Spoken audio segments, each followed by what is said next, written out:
Kisah seorang suami yang diusir oleh istrinya dari rumah karena miskin. 5 bulan kemudian ini yang terjadi pada suaminya. Jangan lupa like, share, komen, dan subscribe.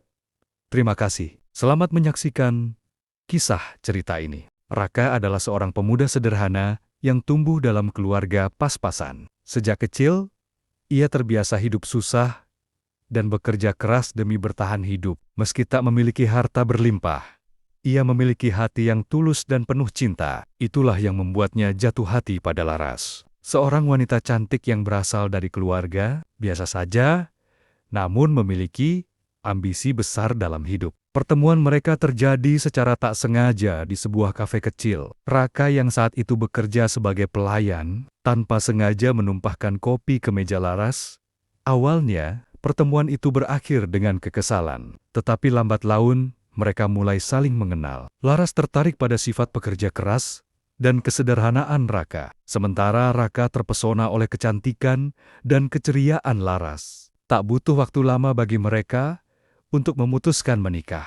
Tanpa pesta mewah dan tanpa mas kawin berlebihan. Mereka memulai rumah tangga sederhana dengan impian besar. Raka yakin, selama mereka saling mencintai, mereka bisa melewati segala rintangan bersama. Namun, realita kehidupan tak seindah impian. Setelah menikah, Raka bekerja serabutan untuk mencukupi kebutuhan rumah tangga. Ia mencoba berbagai pekerjaan, mulai dari menjadi buruh bangunan hingga menjadi ojek online. Sementara itu, Laras mulai merasa bosan dengan hidup yang penuh keterbatasan. Awalnya, Laras berusaha menerima keadaan. Namun, ketika melihat teman-temannya hidup dengan lebih nyaman, memakai barang-barang mahal, dan sering bepergian ke tempat mewah, ia mulai merasa iri. Kapan kita bisa hidup seperti mereka, Mas? Aku capek harus terus menghemat dan menahan diri, keluh Laras suatu malam. Raka mencoba menenangkan istrinya. Sabar, sayang, aku sedang berusaha. Semua butuh proses. Tapi bagi Laras, kesabaran bukan lagi jawaban. Setiap hari, ia semakin merasa bahwa mencintai saja tidak cukup jika harus hidup dalam kesulitan. Seiring waktu, perubahan sikap Laras semakin jelas. Ia mulai sering mengeluh, marah-marah tanpa alasan, dan bahkan mulai menghindari Raka. Pemuda itu menyadari ada yang berubah, tetapi ia tak pernah menyangka bahwa semuanya akan berakhir dengan begitu menyakitkan. Hari-hari di rumah semakin dingin. Laras yang dulu selalu menyambut Raka dengan senyum, kini lebih sering cemberut dan berbicara seperlunya. Ia lebih banyak menghabiskan waktu dengan ponselnya, sibuk melihat kehidupan teman-temannya yang terlihat bahagia dengan suami yang mapan. Raka berusaha mengerti. Ia bekerja lebih keras, pulang lebih malam, dan bahkan mengambil pekerjaan tambahan agar bisa menambah penghasilan. Namun, setiap kali ia pulang dengan wajah lelah, Laras malah semakin menjauh. Mas, kapan kita bisa punya rumah sendiri? Aku capek tinggal di kontrakan sempit ini, keluh Laras suatu malam. Aku sedang menabung, sayang. Sedikit lagi kita bisa DP rumah kecil, jawab Raka penuh harapan. Rumah kecil? Aku nggak mau hidup pas-pasan terus, Mas. Aku butuh kepastian. Bukan janji, bentak Laras. Perkataan itu menusuk hati Raka. Ia tahu dirinya bukan pria kaya, tapi ia telah memberikan semua yang ia bisa. Namun, bagi Laras, semua itu tak pernah cukup. Suatu hari, ketika Raka pulang lebih awal, ia menemukan Laras sedang berbicara dengan seseorang di telepon. Iya, aku juga capek hidup begini. Kalau aku ninggalin dia, kamu serius kan sama aku? Suara Laras terdengar manja. Jantung Raka serasa berhenti. Ia menelan ludah dan menunggu Laras menyadari kehadirannya. Saat Laras menoleh dan melihat Raka berdiri di ambang pintu, wajahnya langsung pucat. Kamu danger, Mais. Laras mencoba bersikap tenang. Laras? Siapa yang barusan kamu telepon? Suara Raka bergetar. Itu, teman. Jawabnya singkat. Teman? Kamu mau meninggalkan aku demi orang lain? Laras menghela napas panjang, lalu menatap Raka dengan dingin. Iya, Mas. Aku nggak bisa hidup kayak gini terus. Aku butuh kehidupan yang lebih baik. Kamu benar-benar tega, Laras. Aku capek hidup miskin. Aku butuh suami yang bisa memberi aku kehidupan yang layak. Bentaknya tanpa rasa bersalah. Malam itu, pertengkaran hebat tak terhindarkan. Laras akhirnya mengusir Raka dari rumah kontrakan mereka. "Keluar! Aku nggak mau hidup sama kamu lagi!" teriaknya sambil melempar tas berisi beberapa baju Raka. Raka menatap wanita yang pernah ia cintai sepenuh hati. Ada luka yang dalam, tapi ia tahu tak ada gunanya bertahan di tempat yang tak lagi menerima dirinya. Tanpa berkata apa-apa, Raka melangkah pergi. Ia meninggalkan rumah itu dengan hati hancur, tanpa tahu kemana harus pergi. Namun, di tengah keterpurukannya, sebuah kejutan besar menantinya. Raka melangkah tanpa tujuan. Malam itu terasa lebih dingin dari biasanya. Atau mungkin hanya hatinya yang membeku karena luka. Tas kecil berisi beberapa helai pakaiannya terasa ringan di tangan. Namun beban di dadanya begitu berat. Ia mencoba menghubungi beberapa teman, tetapi kebanyakan hanya memberi simpati, tanpa benar-benar bisa membantu. Tak ada tempat yang bisa ia tuju selain emperan toko yang mulai tutup. Dengan tubuh lelah,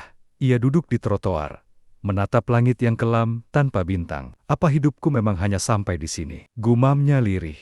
Pikirannya melayang ke masa lalu. Ia mengingat bagaimana ia bekerja siang dan malam demi membuat Laras bahagia. Namun, pada akhirnya, semua usahanya dianggap sia-sia hanya karena ia miskin. Esok paginya, Raka bangun dengan tubuh kaku karena tidur di tempat yang keras. Perutnya keroncongan, tapi ia bahkan tak punya uang untuk membeli makanan. Dengan sisa tenaga, ia berjalan mencari pekerjaan baru. Namun, keberuntungan seakan menjauh darinya. Semua tempat yang ia datangi menolak, entah karena tak butuh pekerja, atau karena tak ada posisi yang cocok untuknya. Sore harinya, hujan turun. Raka berdiri di depan sebuah minimarket, berusaha berteduh. Bajunya basah, rambutnya meneteskan air, dan dingin mulai menusuk tulangnya. Saat itu, ia mulai merasa benar-benar tak berdaya. Tiba-tiba, sebuah mobil mewah berwarna hitam berhenti di depannya. Kaca jendela mobil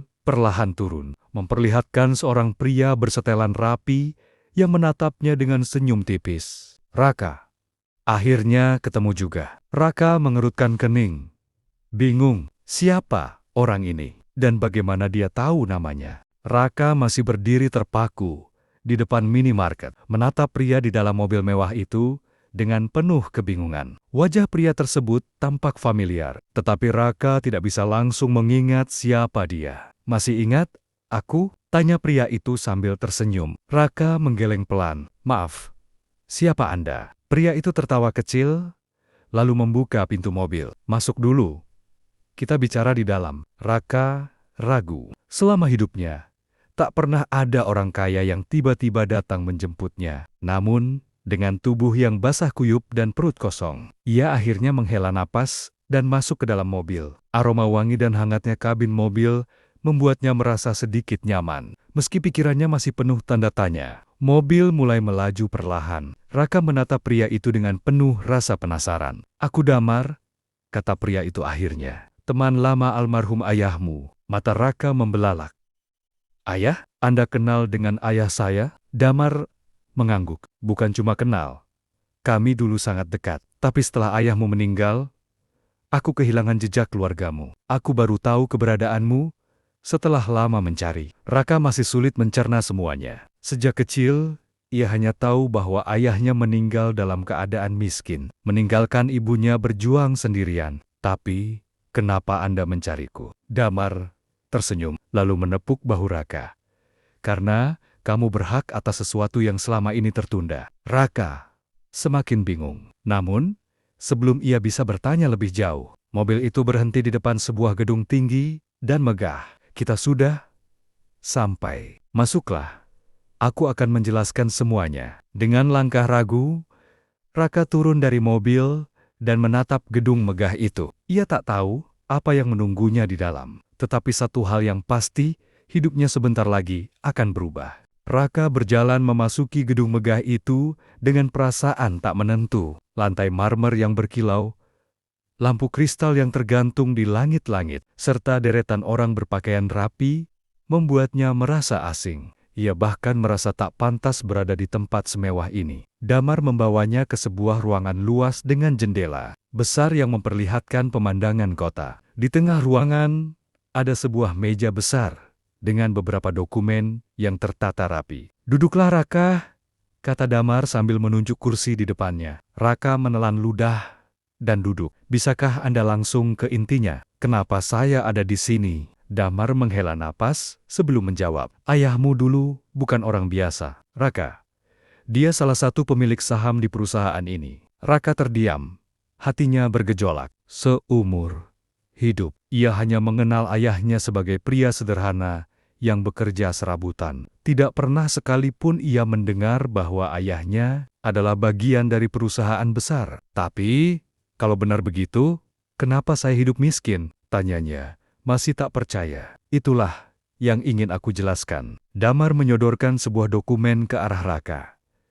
"Setelah ayahmu meninggal, ada banyak pihak yang mencoba menghapus jejaknya dari perusahaan ini. Hak warismu juga sempat ditutupi. Aku baru berhasil menemukan bukti bahwa kau adalah satu-satunya ahli waris sah." Dengan tangan gemetar, Raka membuka dokumen itu. Di dalamnya tertulis dengan jelas bahwa ayahnya memiliki sejumlah saham besar di perusahaan tersebut, saham yang kini menjadi haknya. "Jadi, saya sekarang pemilik saham di perusahaan ini?" tanyanya pelan. Damar mengangguk. "Bukan cuma itu. Dengan hak warismu, kamu juga punya kesempatan untuk mengambil posisi penting di perusahaan. Jika kamu mau, hidupmu akan berubah sepenuhnya." Raka terdiam. Otaknya masih berusaha memahami semua ini. Sehari yang lalu, ia adalah seorang pria miskin yang diusir istrinya. Kini, ia tiba-tiba menjadi pewaris kekayaan yang tak pernah ia bayangkan. Namun, di balik kejutan besar ini, ada satu pertanyaan yang mengusik hatinya. Apa yang akan ia lakukan setelah ini? Beberapa hari setelah menerima kabar mengejutkan itu, Raka mulai menjalani kehidupannya yang baru. Damar membimbingnya untuk memahami dunia bisnis, mengajarkannya cara mengelola saham, dan memperkenalkannya kepada rekan-rekan di perusahaan. Dalam waktu singkat, Raka yang dulu hanyalah pria miskin, kini menjadi pemilik saham utama di perusahaan besar. Namun, di balik semua perubahan ini, hatinya masih menyimpan luka. Wajah laras wanita yang mengusirnya tanpa belas kasihan masih terbayang jelas di pikirannya. "Apa rencanamu sekarang?" tanya Damar suatu hari. Raka menatap keluar jendela gedung kantornya. "Aku ingin menemui seseorang." Hari itu, Raka kembali ke rumah kontrakan yang dulu ia tinggali bersama Laras. Namun, kali ini ia datang dengan mobil mewah dan penampilan yang jauh berbeda. Laras, yang sedang keluar rumah, terkejut melihat mobil mahal itu berhenti di depan rumahnya. Saat Raka keluar dari mobil, wajahnya langsung pucat. "Raka?" suaranya bergetar. Raka tersenyum tipis. "Apa kabar, Laras?" Laras masih tak percaya dengan apa yang dilihatnya. Pria yang dulu ia usir dalam keadaan miskin, kini berdiri di hadapannya dengan penuh wibawa. Kamu sekarang kaya?" tanyanya. Masih dalam keterkejutan. "Apa itu penting bagimu?" balas Raka, tenang. Laras menelan ludah, lalu buru-buru mencoba bersikap manis. "Mas, aku menyesal. Aku nggak pernah benar-benar ingin ninggalin kamu. Aku cuma khilaf." Raka menatapnya lama. Dulu, ia mungkin akan luluh mendengar kata-kata itu. Namun sekarang, ia tahu siapa Laras sebenarnya. "Kamu nggak menyesal karena kehilangan aku, Laras. Kamu cuma menyesal karena aku sekarang kaya," katanya. Membuat Laras tertunduk. Di dalam hatinya, Raka dihadapkan pada dua pilihan. Membalas dendam dengan meninggalkan Laras seperti ia dulu ditinggalkan, atau memaafkannya dan melanjutkan hidup tanpa dendam. Setelah diam sejenak, Raka menghela napas. "Aku sudah memaafkanmu, Laras. Tapi bukan berarti kita bisa kembali bersama." Laras terisak. "Mas, tolong, beri aku kesempatan." Raka menggeleng. "Kesempatan itu sudah kamu buang sendiri." Tanpa menoleh lagi, Raka kembali masuk ke mobilnya dan pergi. Ia merasa lega. Bukan karena ia membalas Laras, tetapi karena ia berhasil melepaskan dirinya dari masa lalu yang menyakitkan. Setelah meninggalkan Laras, Raka merasakan kelegaan yang belum pernah ia rasakan sebelumnya. Ia sadar bahwa hidupnya tidak lagi terikat pada masa lalu. Tidak ada lagi kemiskinan yang membelenggunya. Tidak ada lagi rasa sakit karena dihina dan ditinggalkan. Namun, dengan semua kekayaan dan posisi yang kini ia miliki, Raka bertanya pada dirinya sendiri, apa yang sebenarnya ia inginkan dalam hidup. Suatu malam, ia berbincang dengan Damar di sebuah restoran mewah. Sekarang kamu punya segalanya, Raka.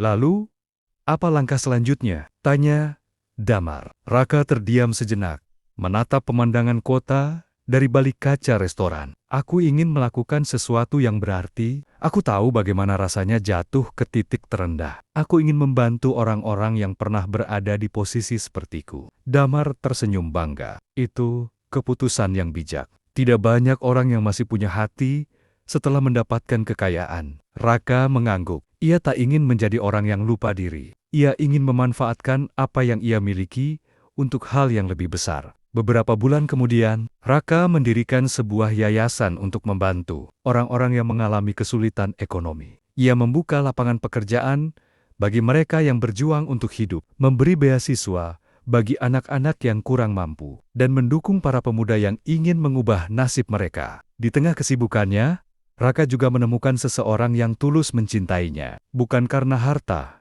tetapi karena dirinya yang sesungguhnya. Bersama wanita itu, ia mulai membangun kehidupan baru, kehidupan yang jauh lebih berarti daripada sekadar mengejar kekayaan atau membalas dendam. Suatu hari, ia melewati daerah tempatnya dulu tinggal bersama Laras.